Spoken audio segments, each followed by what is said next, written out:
The Eternal Republic. 2 centuries ago, the Great Plague struck. Entire cities fell silent, families vanished overnight, and the nation faced extinction. Yet America endured. Borders were sealed, oceans became walls, and the isolation doctrine was born. The people were told that survival demanded unity, and they bravely made the necessary changes and sacrifices to ensure survival. In the aftermath of the Great Plague, the borders of North America dissolved into a single entity, a vast fortified republic spanning every country in the northern half of the Americas.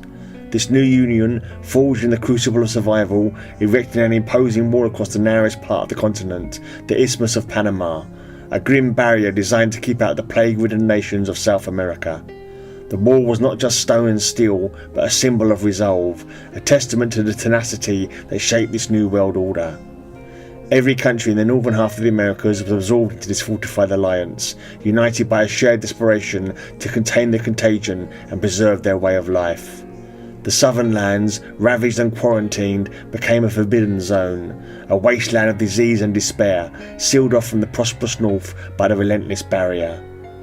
This wall was more than a defence, it was a beacon of hope and unity. The leaders of the Eternal Republic ensured that the Northern Alliance remained safe and prosperous, shielding their citizens from the chaos beyond.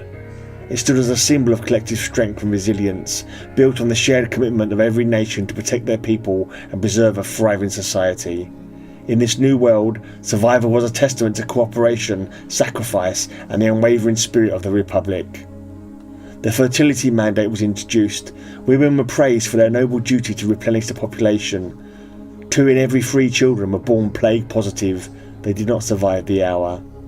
Every child that lived was celebrated as a victory against extinction. Posters proclaimed, "Fertility is freedom, fertility is patriotism." Families grew, proud to serve the nation.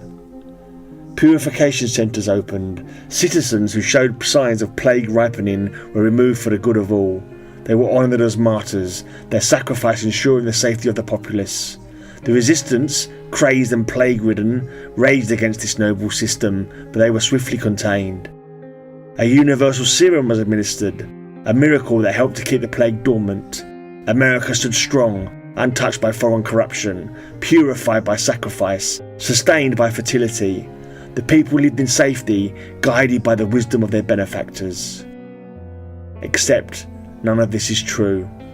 The language of unity and safety began as a simple necessity. Immigration removal was to protect the Republic from external threats. Citizens were told these measures were temporary, a small price for the greater good. Those who were removed were sent to so-called renewal centres, places presented as sanctuaries for healing and rehabilitation. In truth, these centres concealed a darker purpose. Over 2 centuries, the truth has been buried beneath layers of carefully crafted narratives. The media, controlled by the elite, branded any dissenting voices as dangerous and false. Genuine news was labelled fake and banned, while propaganda flooded every channel, shaping minds from childhood. Schools became indoctrination hubs, teaching children the official history, a history where sacrifice was noble and the Republic's leaders were infallible. Those who spoke the real truth were marked as plague carriers, threats to public safety. They were swiftly isolated or eliminated, their voices silenced for the good of all. The narrative of a relentless plague justified every harsh measure, every loss, every act of control. This doublespeak, the art of saying one thing while meaning another, became the Republic's lifeblood. Words like renewal and purification cloaked the grim reality of life energy extraction.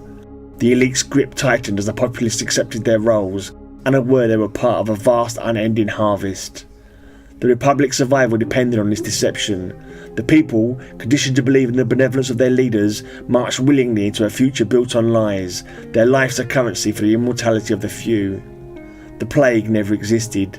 The purifications are not sanctuaries but slaughterhouses. The vaccines do not protect, they pacify, making citizens pliable, docile, easy to herd. The resistance are not plague-ridden, they are the few who see through the lies. The truth is simpler and far darker. 2 centuries ago, the billionaire elite discovered how to harvest life energy. By draining the vitality of ordinary citizens, they could reverse age, restore youth, and live forever. They rewrote history to normalise the harvest. They bought both political parties, turning democracy into a hydra with 2 heads but 1 body. They flooded the infosphere with bots, slogans, and contradictions until dissent drowned. Now the populace are cattle. They go to work, raise families, pay taxes, and when the time comes, they are removed. Their life force siphoned to keep the elite young. Fertility campaigns ensure a steady supply of bodies. Vaccines keep the herd docile. The purification centres process the harvest. And the people believe it is all for their own good.